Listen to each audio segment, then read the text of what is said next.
الله تعالى في كتابه العزيز أعوذ بالله من الشيطان الرجيم سبحان الذي أسرى بعبده ليلا من المسجد الحرام إلى المسجد الأقصى الذي باركنا حوله لنريه من آياتنا إنه هو السميع البصير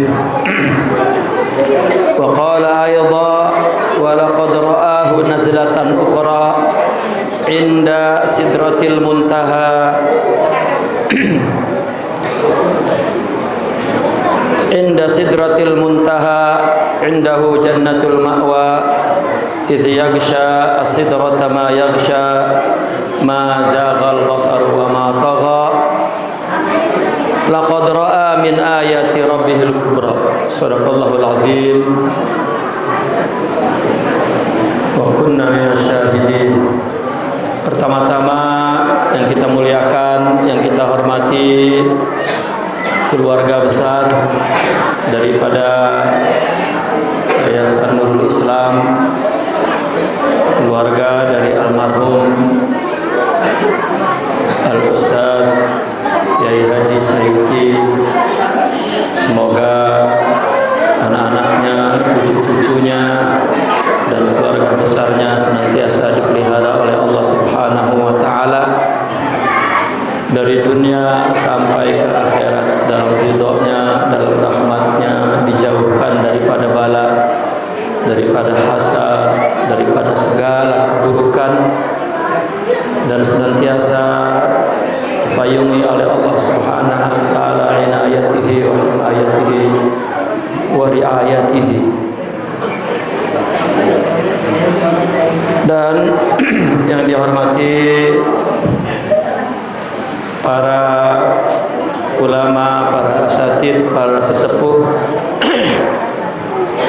Bapak Haji Ustaz Bukhari dan Bapak Haji Ustaz Arifin dan para ustaz yang lain, tanpa mengurangi hormat, tidak disebutkan satu persatu, bapak-bapak dan ibu-ibu yang berbahagia.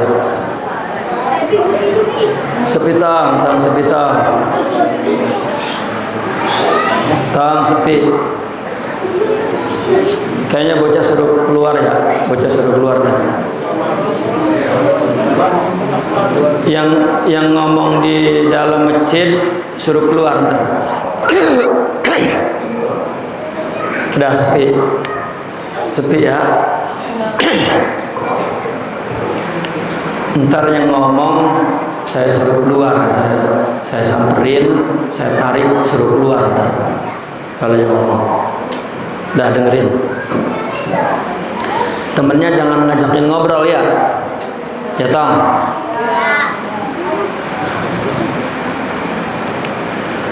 Bapak-bapak dan ibu-ibu, alhamdulillah pada malam ini kita diberi kesehatan oleh Allah Subhanahu wa taala.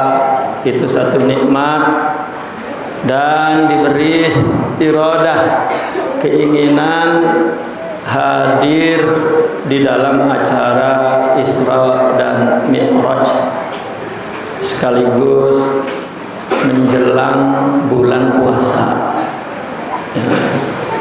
Ini satu tradisi ya. Namun sebetulnya saya secara pribadi tidak suka dengan kegiatan yang bersifatnya rutin. Apa rutinnya? Ya karena emang bulan Maulid kita adain Maulid gitu. Nggak enak kalau nggak ngadain. Jelek masjid, surau, musola, orang-orang ngadain Maulid kita kagak. Daripada kagak ngadain yang hadirnya juga ya diomelin sama ustadznya, hadir gitu. Ya, yang hadir juga hadirannya nggak enak, nggak hadir ya. itu jadi rutin. Ya, rutin. Apa rutin maksudnya? Formalitas, ya. Bukan dianggap satu ta'abbudi, satu ibadah yang kita niat ya dengan hati yang tulus gitu, dan kita anggap ini satu hal yang bermanfaat gitu.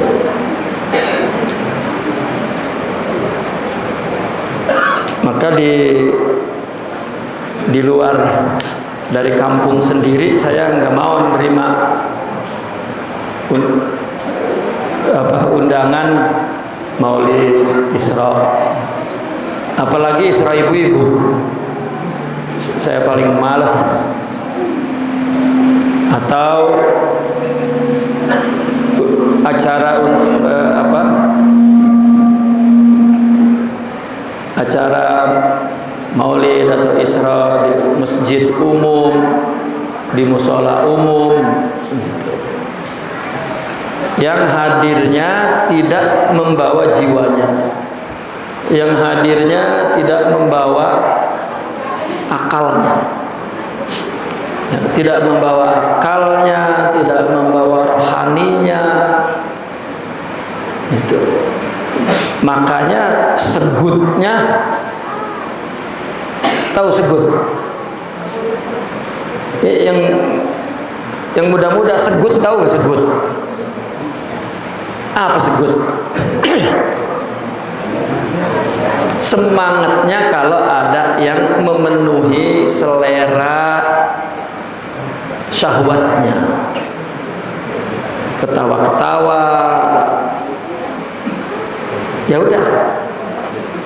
Padahal itu para aulia, para ulama membuat acara ini yang hampir dalilnya bersandar kepada kemanfaatan, bersandar bahwa di situ ada zikir, bahwa di situ ada berhimpun orang-orang beriman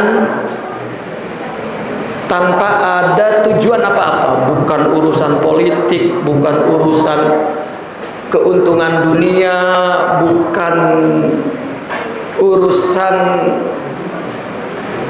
hawa nafsu dah gitu ya. Dan juga ada kesempatan bersedekah. Makanan-makanan ini kan kita ambil dari sedekah bareng-bareng. Dan ada menjalankan perintah Allah, berselawat kepada Nabi, tadi berzikir, dan ada pengajian ilmu. Jadi dalil ini yang ulama fikih menetapkan ini berpahala. Kalau bid'ah sampai dibikin bid'ah hasanah, apalagi dibela oleh para ulama, fuqaha, muhaddisin, apalagi para sufiyin, orang-orang sufi. Ada hikmah-hikmah rohani yang akan menambah pengetahuan, yang akan menyirami iman. Jadi atas dasar itu acara ini di agama kita diselenggarakan. Dan kita semua tahu kan, ada saudara kita sebelah sana membid'ahkan acara ini karena memang gak ada dalilnya ya, karena tidak ada dalilnya. Ngapain mengerjakan sesuatu yang gak ada dalilnya? Coba silakan antum baca kitab ulama, dibela sama ulama karena ada manfaat-manfaat tadi. Nah, mestinya orang datang untuk ini. baru tidak sia-sia. Gitu. Dan realita, Ustadz diundang ceramah nerangin dalil itu, dia bela, tapi tidak memperhatikan apakah yang hadirnya benar-benar datang niat untuk manfaat itu. Ya. Iya, apakah betul datangnya untuk mendapatkan tambahan ilmu, tambahan iman, hikmah, atau sekedar rutin? Maka saya melihat orang ceramah yang hadirnya ngobrol, penceramahnya diem baik, tapi nyebutin dalilnya.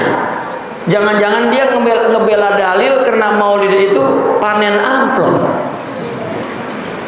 Jadi dipertahankan supaya tetap dapat amplop.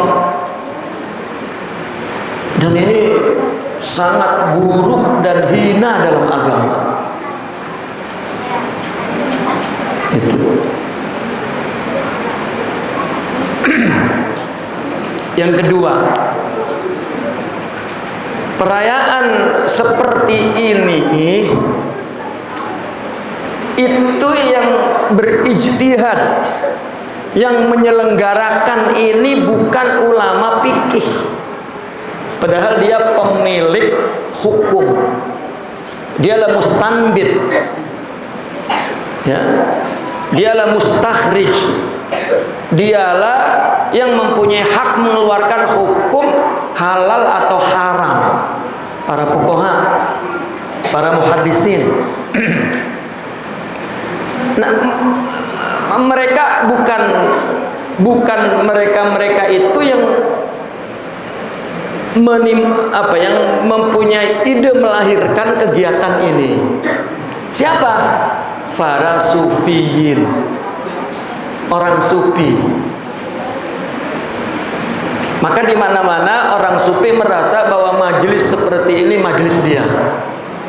Karena dia yang ciptakan, mereka yang menciptakan untuk media. Kalau bahasa gampangnya mencarger rohani kita. Dia yang memberikan alasan bahwa di dalam ini ada mau'izah, ada selawat, ada tasbih, ada takbir, ada tahmid, ya, ada zikir, ada ijtima orang beriman, ada berselaman, ada sedekah, ada makan bareng, ada ngedenger ilmu. Itu semua ada dalilnya, diperintahkan, dan Allah memberikan pahala jika mengerjakan semua itu, dan menambah rohaninya, diampunkan dosanya, ditinggikan derajatnya, karena ada itu. Nah, ulama fikih lihat, iya ada dalilnya, setuju, dan dia bela, dan berabad-abad seperti itu. Ulama nulis buku tentang maulid, ya, Imam Suyuti, Imam Hajar Al-Haytami, ya. Dan para ulama, kalau ulama sufi memang itu medianya, majelisnya, ya. Nah, sementara orang menyelenggarakannya hanya program musola, program masjid. Saya kalau menerima undangan dari luar udah saya enggak, ya. Kecuali undangan itu dari seorang ulama, dia nyelenggarain maulid Isra sama murid-muridnya, pasti itu, ya, terhormat, ya. Tapi kalau umum, aduh, ya. Karena setelah kita memahami secara ilmu syariat, secara ilmu hakikat dan adab, ya, kita nyelenggarain ini kan waktunya kita siapin sejak lama, kita biayain, ya. Sementara kita menyelenggarakannya hanya daripada kagak hadir lah, mendingan gue hadir. Ntar nggak enak katanya sama Ustadz Haji Buhari, nggak enak sama keluarga almarhum. Yang paling saya nggak mau banget kalau diundang ibu-ibu. Dia mah maulidnya sehari kayak minum obat 3 kali. Otaknya udah mabok gitu. Lo maulid sampai sehari 3 kali. Itu bukan sehari doang lagi, 2 bulan. Saya tuh nggak bisa tuh, otak saya mikir dari segi manfaat, dapat apa itu.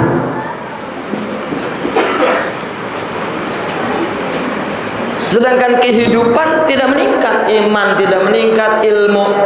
Saya maulid, saya tanya, ya, apa yang dilakukan Nabi, ya, apa dalilnya? Misalnya ketika Isra Nabi tahun berapa? Ditanya pada tahu. Nah ini satu program yang saya menyebutnya hanya formalitas.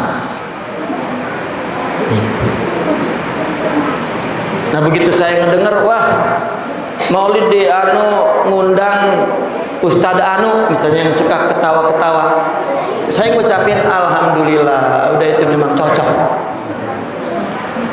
Bid'ah udah jadinya. Yang Ustadz tukang ketawa-ketawa juga ngurain dalilnya tadi sama tuh, sama dalil yang itu bacaannya begitu, tapi amalnya, nah ini ya yang perlu. Ya, cuman kalau diundang masih satu desa, keluarga, saya nggak berani nolak. Saya kalau yang minta, yang nyuruh, ya keluarga, saya udah kalah dah. Ya, saya paling kalah udah kalau sama keluarga, sama saudara kalah udah saya. Ya. Nah maka tidak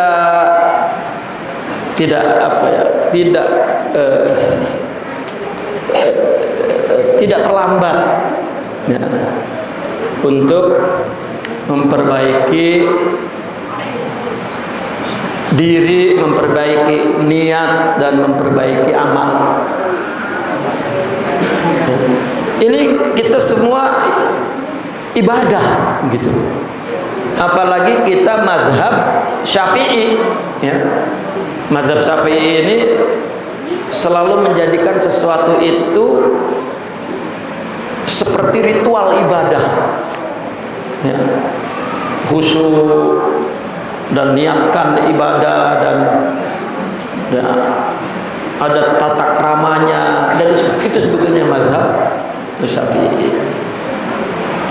Dulu saya waktu kecil ya, mungkin yang tua-tua ngalamin, ngelihat Kiai Ceger dikit ngamuk, kita nganggapnya itu Kiai darah tinggi bener gitu. Saya pahami, rupanya saya juga mikir, emang nggak bisa itu Kiai Ceger dulu terangin apa sebetulnya dia marah-marah mulu itu. Karena setelah saya perhatikan, iya ya, nggak cocok, ya.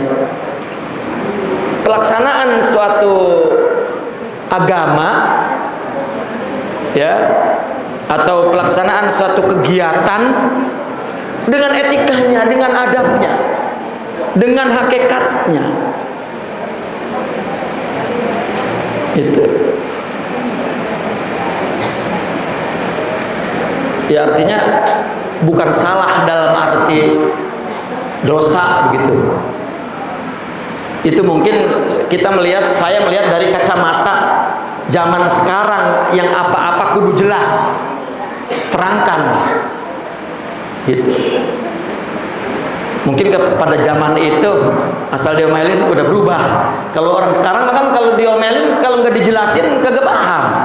Misalnya datang ngomel, marah, itu Ustadz saya deng kali. Ya zaman sekarang kena coba apa yang nggak jelas. Udah teknologi canggih, apa-apa jelas, terang, sistematis.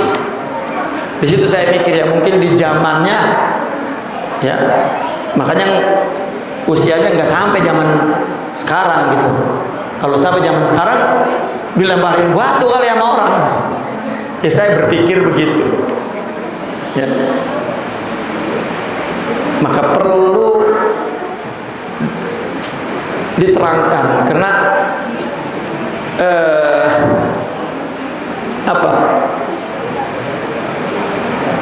agama ini bukan hanya ritual sholat. Kita memandang bahwa sholat, puasa, haji itu ibadah. Kehidupan kita sehari-hari yang begini, itu kita nggak memperhitungkan itu ibadah. Ya.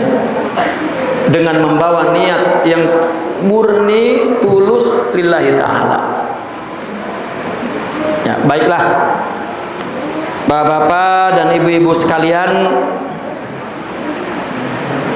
saya membahas dua perkara. Yang pertama tentang hikmah Isra, itu pun saya akan ringkaskan dan akan saya ringankan sedikit saja.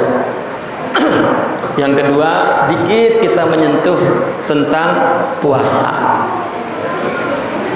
Sepi tong ya, tong sepi. Yang pengen ngobrol keluar, ya tong. Yang pengen ngobrol sama temennya bangun keluar di sana supaya jangan di dalam. Tong, yang pengen ngobrol keluar ya. Kalau pengen di dalam tahan ngobrolnya. Tetapi kalau wah pengen ngobrol ini, ajak temennya keluar. Boleh, nggak diomelin, nggak diomelin. Yang penting jangan ngobrol. Ayo keluar. Yang pengen ngobrol keluar. Bismillahirrahmanirrahim. Ayat tadi kita menjelaskan ada dua, pertama tentang Isra, kedua tentang Mi'raj. Karena tadi diterangkan bahwa Isra Mi'raj ini penyelenggaraan seperti ini nih, itu orang sufi, yaitu ahli torekot yang bikinnya begini. Karena itu media dan kesempatan untuk itu bahasa siraman rohani itu udah dibawa kepada publik tuh. Di rohani disiram.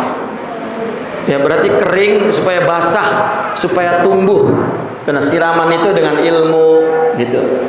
Hati itu betul, ulama juga yang mengatakan. Ya, Nabi mengumpamakan ilmu itu seperti air, hati itu seperti tanah.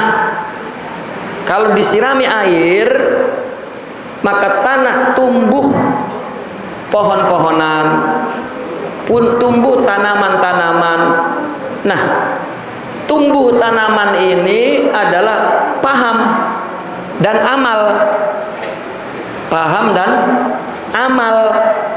Maka tumbuhan bukan air, maka ilmu bukan paham. Ilmu amal bukan ilmu, paham amal bukan ilmu. Tapi dengan adanya ilmu dia muncul. Nah maka dari sinilah dikatakan kalau kita beramal ngikut-ngikut doang, nggak tahu ilmunya, itu formalitas. Itu yang nggak dapat mentaat apa-apa. Ya, apalagi di kitab budaya ngaji itu udah nggak ada. Ya. Kalau ngaji kayak orang selamatan, ya, ngeriung begitu kalau ngaji.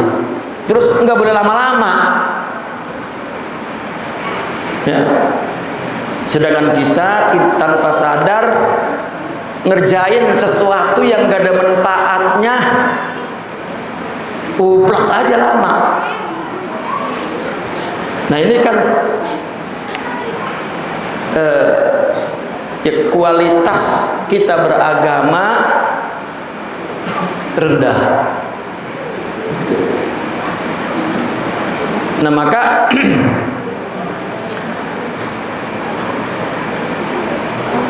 tentang Isra Mi'raj,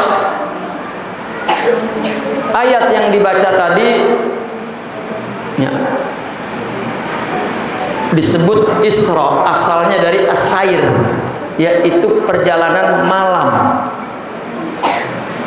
Ya, malam ini diumpamakan seperti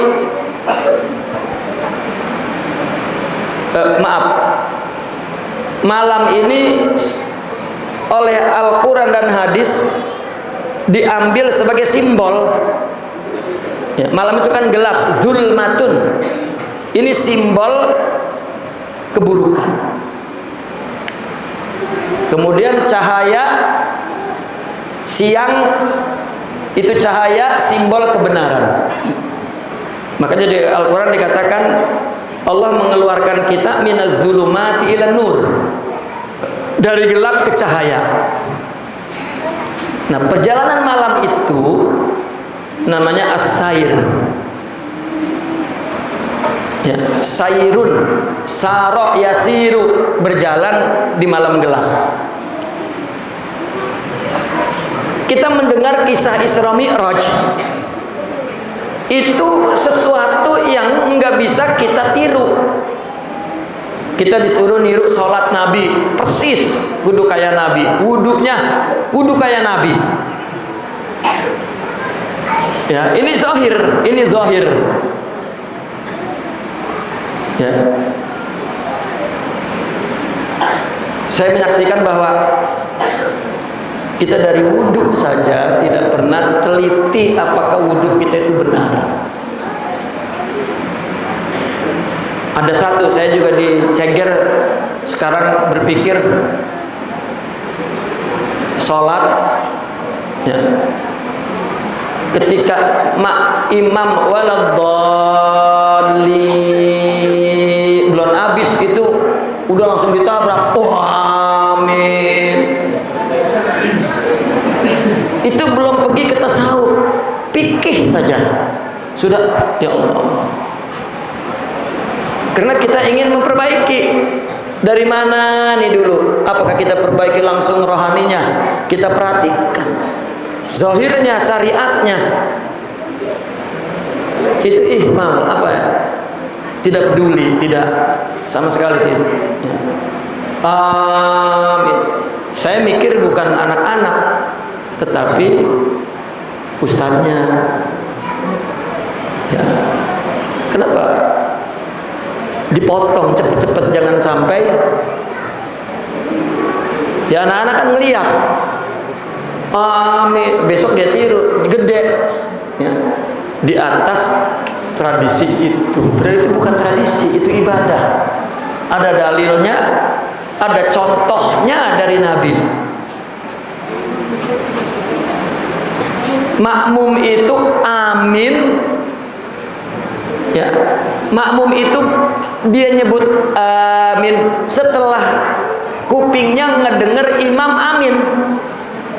Ketika imam waladhdallin, lalu imamnya baru dibarengi amin. Kenapa?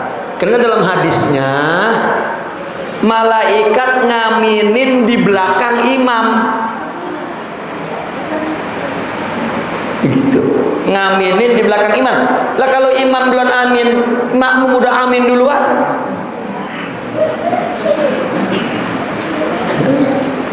Saya sering waladhdallin amin.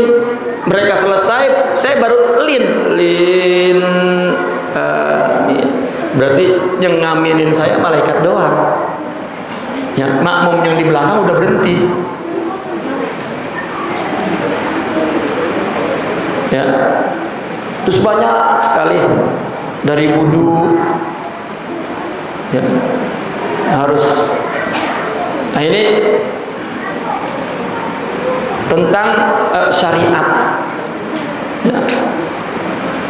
Nah, kemudian kembali kepada Isra. Isra adalah perjalanan orang sufi mengambil bahwa seseorang jika ingin melakukan perubahan dalam hidupnya, maka dia mesti melakukan as-sairu, perjalanan itu. Nah, Isra ini satu kisah tentang Nabi pergi dari Masjidil Haram ke Masjidil Aqsa. Dalam perjalanannya beliau menyaksikan berbagai macam tanda-tanda umatnya di masa depan. Umatnya akan begini, balasannya begini, tentang amal, perbuatan, dan balasannya. Nabi melihat itu satu.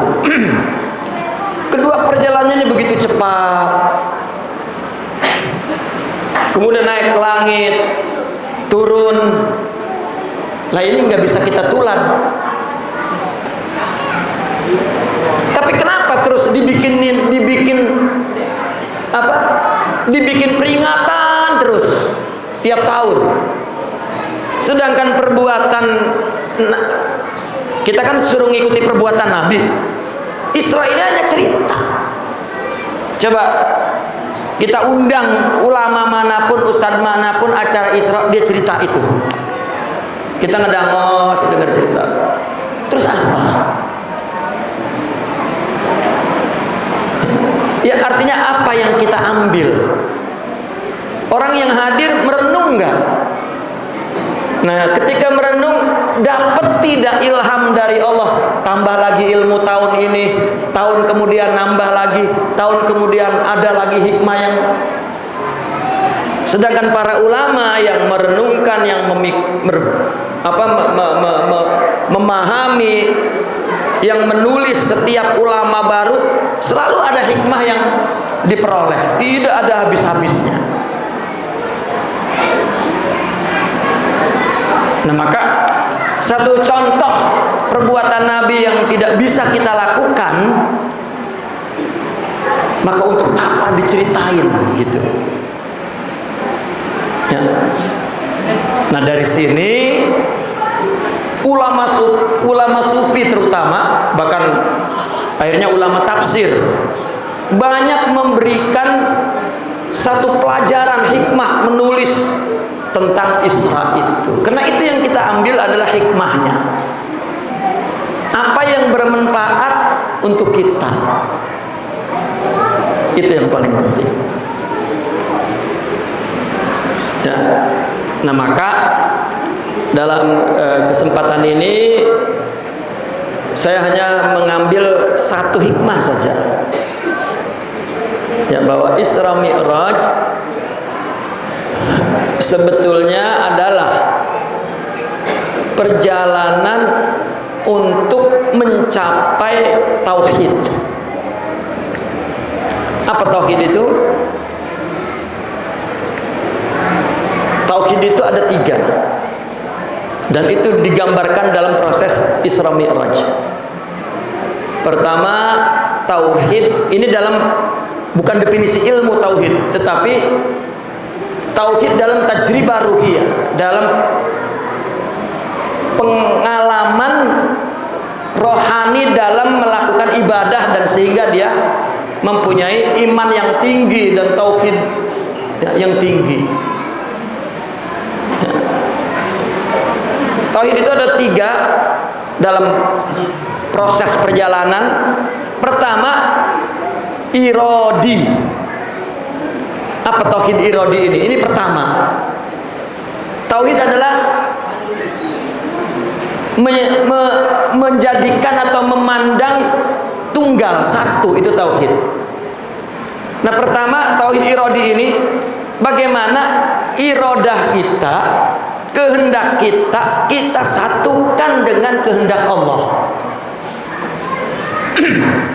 Kehendak Allah ini bentuknya perintah dan larangan. Nah, di situ Ya, banyak perintah Allah kita kalau perintah Allah itu tidak sesuai dengan kehendak kita. Kita ya, lawan kehendak kita, kita ikuti kehendak Allah. Dan yang dilarang oleh Allah ya, kita nggak mampu meninggalkannya, bahkan kehendak kita pengen melakukannya. Nah, ini kita satukan kehendak kita kepada kehendak larangan Allah.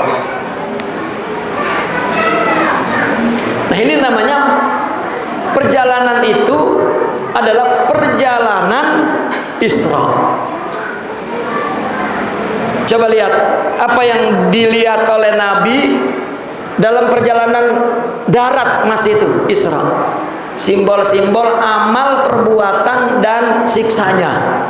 Perbuatan ini, siksanya ini, yang melaksanakan ini, yang melanggar ini, siksanya ini, yang berbuat dosa ini, siksanya ini. Nah, itu satu simbol tentang syariah ya, bahwa kita disuruh menundukkan kehendak kita kepada kehendak Allah. Nah, jika kita sudah mampu menundukkan kehendak kita kepada kehendak Allah, nah, kehendak kita ini untuk mengetahui kehendak Allah perlu ilmu ya, perlu ilmu. Karena di situ artinya agama kita menyuruh kita belajar sampai mati. Ini tradisi kita belajar asal kawin udah berhenti belajarnya, udah tua bener romannya udah. Apalagi punya anak hak satu, ibu-ibu udah ngejoprak, lelah, udah kayak nenek.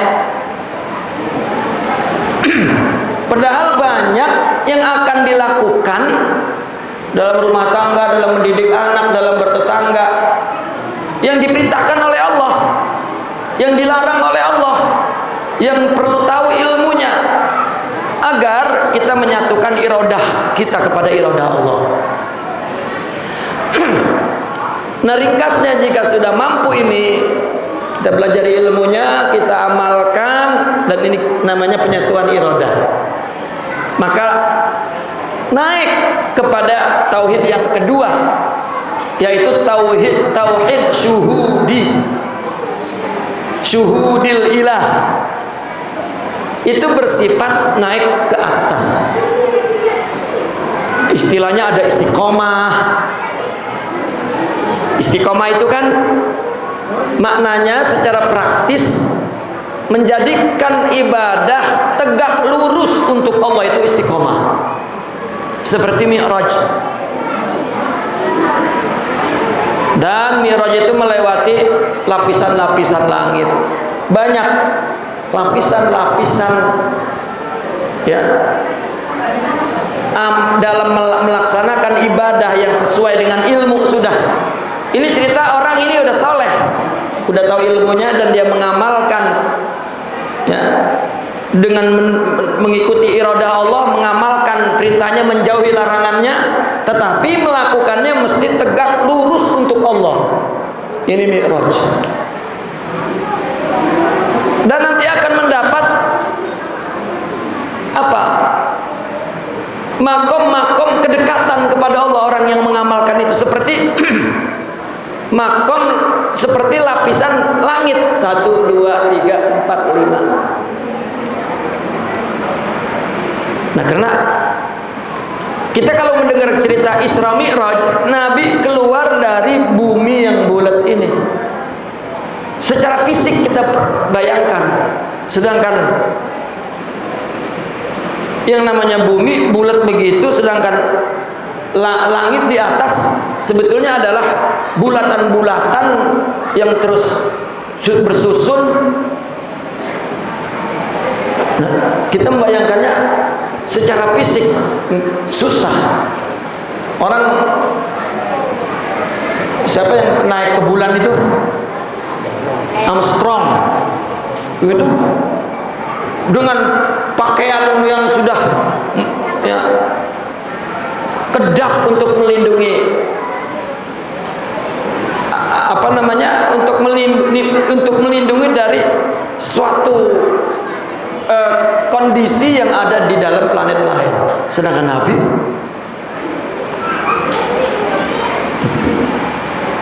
dan ulama tidak pernah ada yang membahas detail secara fisikanya, itu tidak ada. Nah, maka hikmahnya saja yang diambil. Maka dia akan mengalami 7 tingkatan. Banyak ulama memberikan apakah itu tingkatan-tingkatan iman, ya, tingkatan-tingkatan, ya ada yang mengatakan tingkatan nafsu, padahal maksudnya tingkatan nafsu itu tingkatan iman. Ada yang masih nafsunya misalnya 100% nggak bisa dikendalikan, itu paling bawah. Lalu kemudian dia sudah mampu mengendalikan 20%. Sebetulnya yang meningkat imannya 20%, namun dikatakan ini nafsu lawamah katanya, terus nafsu. Yang pasti bahwa ketika orang beramal berdasarkan ilmu, Allah akan kasih kepemahaman, ilham, pencerahan. Nah, di situ ada pengakuan nanti. Wah, saya soleh, saya hebat, dan itu langit-langit yang mesti dilewati. Itu kan langit ketinggian itu. Lewatin, bukan untuk itu. Nah, perjalanan ke langit ini seperti diumpamakan perjalanan at-thariq ilallah. Karena menuju Allah itu ya melewati langit itu. Nah, maka kita sering mendengar orang tarekat, orang masuk tarekat pengen aneh, pengen jadi wali, pengen manjur, akhirnya jadi dukun. Padahal kepengen itu mesti dilewati. Terakhir sampai ke 7 lapis langit, di atas itu yang Jibril berhenti di situ. Nah, inilah dia bergabung dengan hakikat. Apa maknanya hakikat?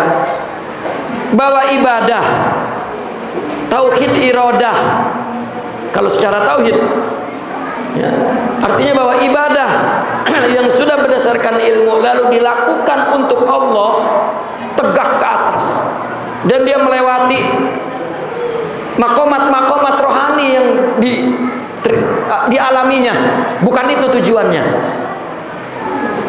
Sampai di satu titik bahwa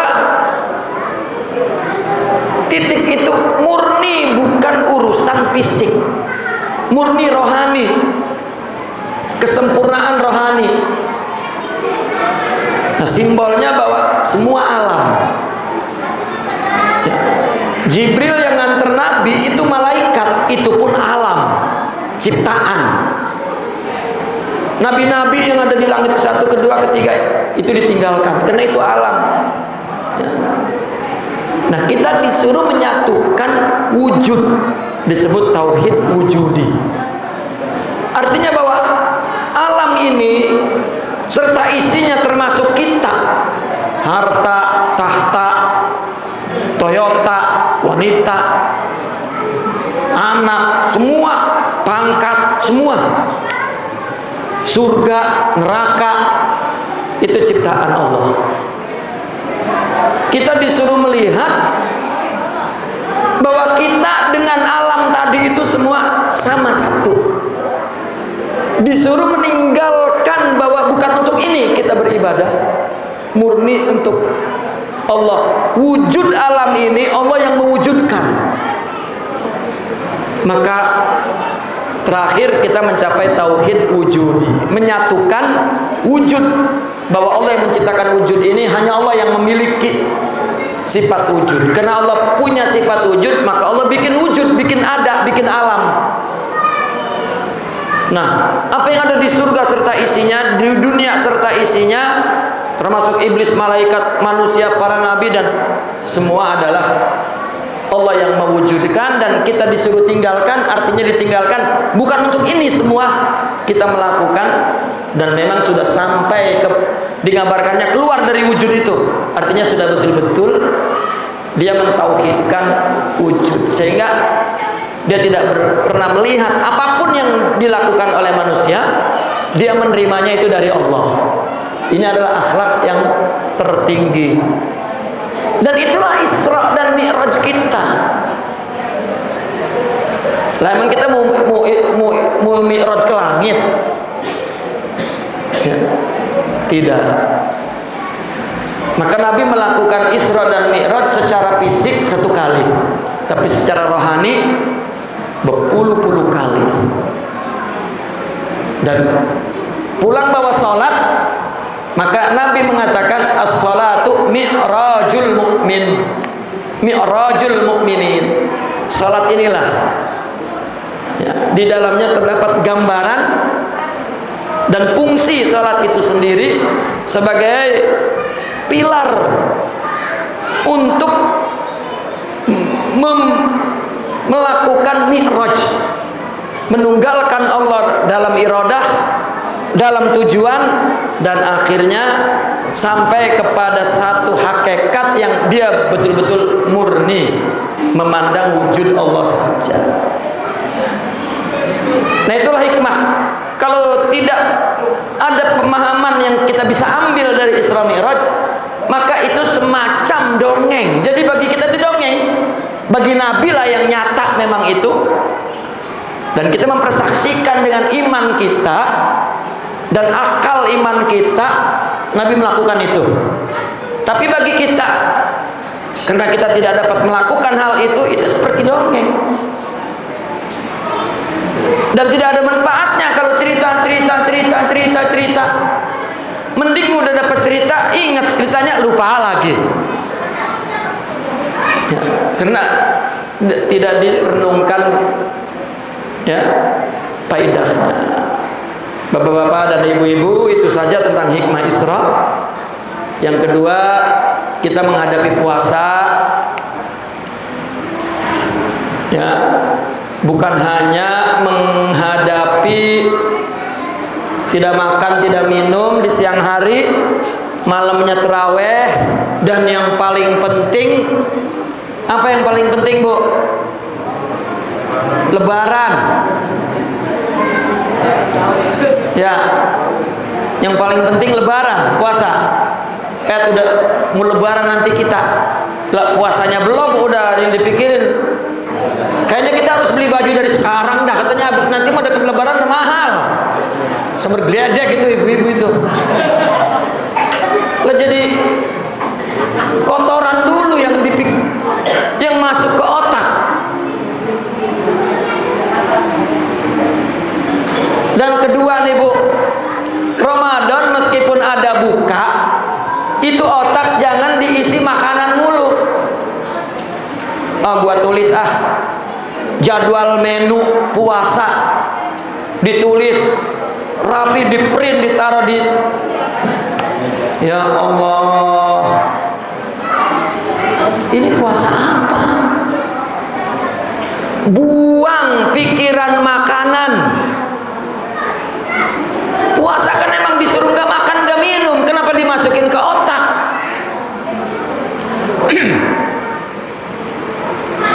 Asal puasa terus wangi, udah bikin jadwal menu, udah bikin jadwal beli baju Lebaran.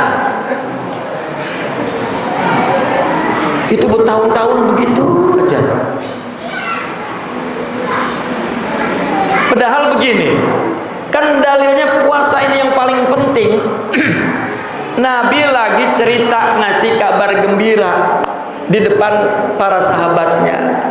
Kata Nabi begini, kullu amal ibni Adam lahu al-hasanatu bi asyri amsalha ila sab'ami'ati dhi'fin. Gitu. Terus Nabi diam. Ya. Begitu diam, baru kemudian Nabi menundukkan kepalanya. Lama sahabat ya, sebagian sahabat-sahabat senior ngerti ini Nabi ada Jibril yang membisikkannya. Ya. Kemudian Nabi angkat kepalanya dan Nabi mengatakan, qala Allahu ta'ala illa siyam fa innahu li wa ana ajzi bihi. Coba Nabi bilang sama sahabat, setiap amal ibadah seseorang lahu dibalas berdasarkan ibadahnya. Sholatnya, hajinya, sedekahnya, amal solehnya dalam berinteraksi kepada orang. Ya. Logika pembalasannya dalam agama, al-hasanatu, satu kebaikan, satu amal kebaikan dibalas 10 pahala. Kata Nabi, bahkan bukan sampai 10, bisa sampai 700 kali lipat, 700 lipat. Satu amal 700 maksimalnya, minimalnya 10. Enggak kurang dari 10. Lalu Nabi diam tuh. Kan tadi mengatakannya kullu amal, semua amal ibadah.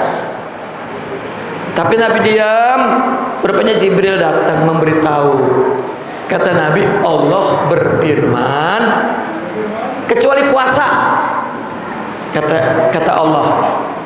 Nah, puasa ini tidak termasuk kepada logika pembalasannya 1/10 sampai 700, tidak. Dan Allah berfirman, fa innahu li, puasa itu amalan yang murni untuk aku. Dan kita sudah mengerti tuh, banyak ulama membahas. Ya kan, orang melakukan ibadah bisa dilihat orang, tapi puasa nggak bisa dilihat. Adalah laki-laki bu, pagi-pagi keluar kerja, kan nggak tahu dia makan di luar ya bu. Pulang, ya udah kenyang lah, nggak pura-pura dilemes-lemesin. Apakah lemes itu amal puasa? Kalau sholat kan ruku sujud itu sholat. Kalau puasa apa? Bawa-bawa pengidon. Lah itu kan bukan puasa. Nah maka nggak bisa dilihat orang. Nah ini satu hikmah bahwa amal itu jangan untuk orang. Kayak puasa. Kedua, puasa itu juga pekerjaannya ngelawan nafsu. Nggak makan nafsu.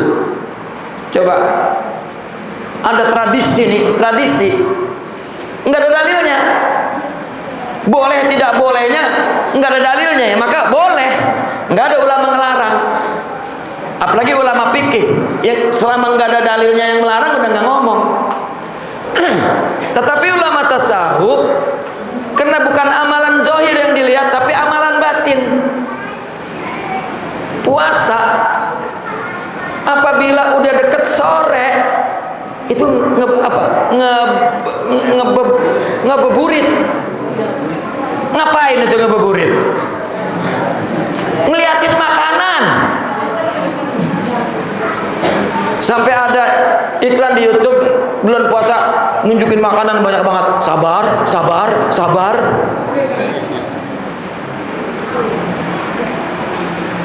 Ya, itu makruh. Puasa itu, lagi puasa otak, dengerin bu, lagi puasa itu otak mikirin makanan itu makruh. Enak banget makanan ini, enak banget makanan itu. Dibeli lagi semua. Nah, sedangkan puasa itu melatih diri untuk menahan hawa nafsu. Tidak makan, tidak minum, nggak boleh deketin bini. Nah ini, nah sudah ditahan hawa nafsu itu suci, suci. Karena rohani tidak akan punya persediaan untuk menerima sifat sabar, sifat tawadu, sifat syukur. Itu rohani, itu enggak bersedia menerima kalau nafsu tidak ditahan. Makanya ditahan makan, ditahan minum. Coba lah kita puasa kalau mau makan nggak ada yang larang, Pak. Makan aja, siapa yang mau ngelarang? Nggak ada begitu makan Tuhan nyuruh geledek disamber geledek lah, kagak. Karena itu betul-betul untuk kesempatan yang Allah berikan dalam sebulan, Allah latih. Bahkan Allah kasih pahala banyak banget. Ibadah yang dilakukan oleh orang puasa itu pahalanya ya Allah. Nah saya mikir, sejak saya di Mesir, kita seorang ditempatkan oleh Allah untuk menuntut ilmu. Pulang juga disuruh mendakwakan ilmu. Ya udah, ibadah kita ilmu. Maka setiap Ramadan saya pakai ngaji itu, Bu, dari tanggal 1 Ramadan berhenti jam 12 malam hari lebaran. Baru berhenti tuh, besok mau lebaran udah.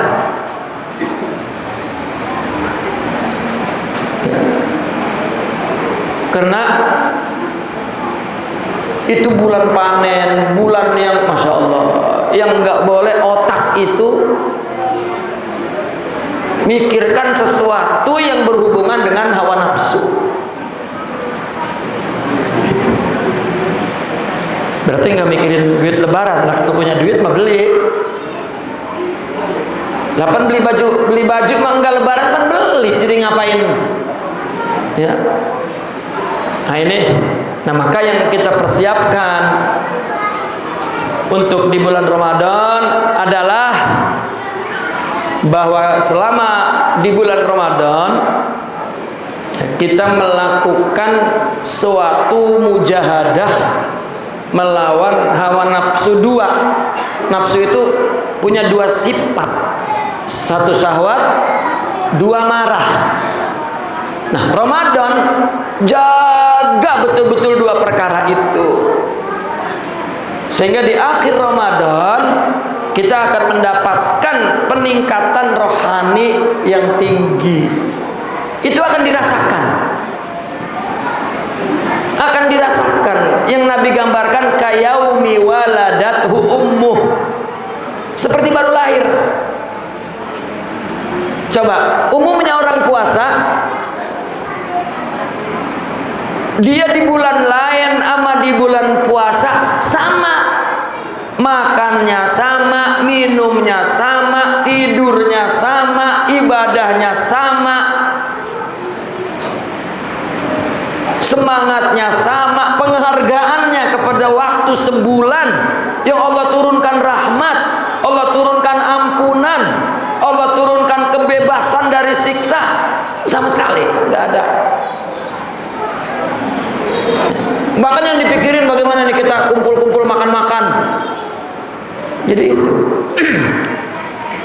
tidak disiapkan diri untuk mengambil semua anugerah yang tumpah di bulan Ramadan. Kalau kita peroleh, ada peningkatan iman, ada satu kesucian, kebersihan diri, dan ada sesuatu yang baru dalam hidup. Nah ini betul-betul itu sebabnya para sahabat Rajab sampai udah berdoa, ya Allah sampein saya Rajab dan sampein Ramadan, udah nyiapin diri untuk puasa dari bulan Rajab. Kita mah besok mau puasa kaget, buset besok puasa ya. Lah puasa tiap tahun masih buset baik. Cepet men, baru kemarin kita wah ilah.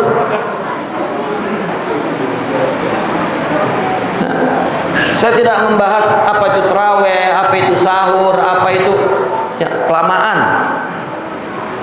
Orang budaya yang ngaji nggak boleh lama-lama ya.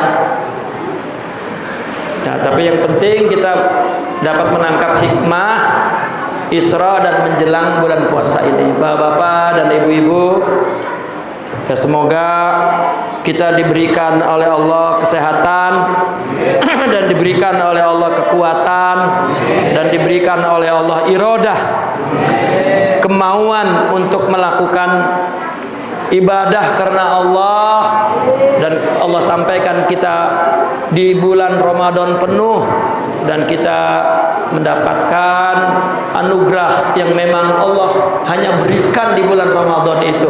Amin amin ya rabbal alamin. Aku li qauli hadza wa astaghfirullah li wa lakum. Assalamualaikum warahmatullahi wabarakatuh.